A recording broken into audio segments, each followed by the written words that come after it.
Au début du XXe siècle, avec la propagation de la tuberculose, une partie de l'asile des vieillards est transformée en sanatorium. L'ancien pavillon des épidémiques devient le sanatorium A. Dans les années 30, on le prolonge avec un aérium en bois, détruit en 1980. Les pavillons B et C sont réaménagés et un nouveau pavillon, le pavillon D, est construit en 1922 par l'architecte Alfred Röhm. 2 galeries de cure, ouvertes, sur les façades latérales permettent aux malades de se reposer au grand air.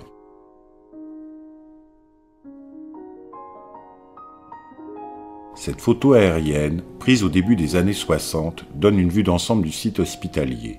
On y retrouve l'asile des vieillards, l'hôpital militaire, l'hôpital civil et la clinique des Sablons, construite en 1939. En 1956, alors que la tuberculose se fait déjà plus rare grâce à l'usage des antibiotiques, le pavillon Calmette-Guérin est construit pour recevoir les femmes tuberculeuses. En 1959, le pavillon Dominique Villard dédié aux maladies épidémiques est ouvert.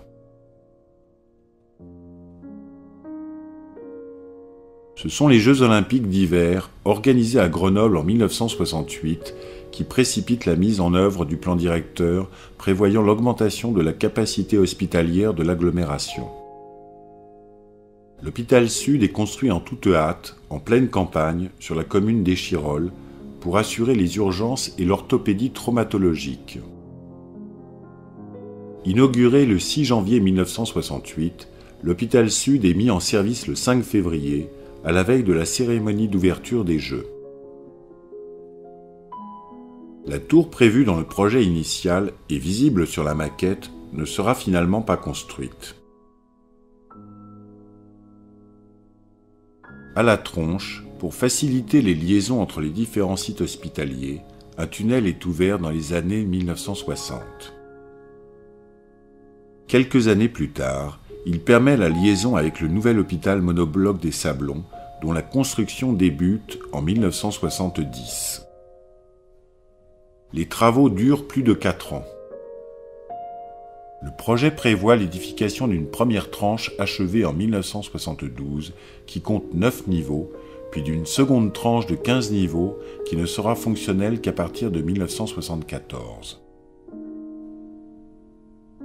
L'ensemble constitue un bâtiment compact de 200 mètres de long, qui culmine à une hauteur maximale de 80 mètres.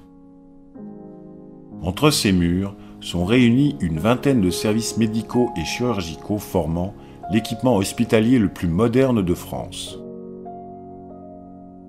Les brancards disparaissent, tous les lits sont à roulettes. L'ouvrage est conçu pour résister au séisme, ce qui nécessite pour des bâtiments de cette taille la construction de contreventements particulièrement imposants. La structure intérieure est malgré tout allégée par l'utilisation de ces poutres en béton, apparentes en façade.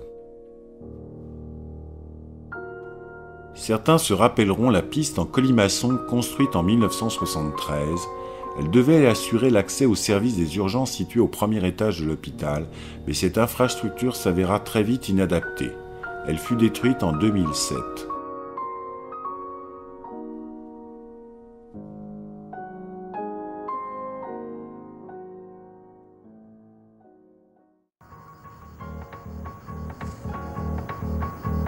Car effectivement, le CHU, ce sont 2 sites.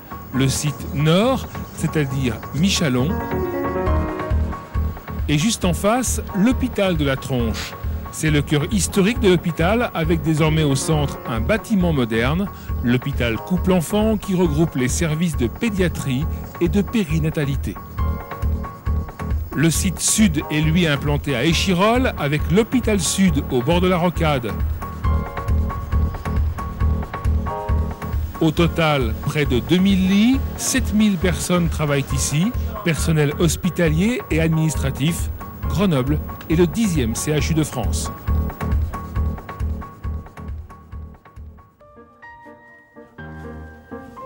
Mais ce CHU, comme les autres, c'est d'abord un hôpital de proximité au cœur d'une agglomération de 400 000 habitants.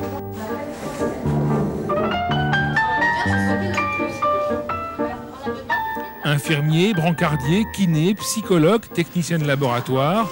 Au total, un CHU, c'est plus d'une centaine de métiers différents pour soigner, réconforter, soulager et donner la vie.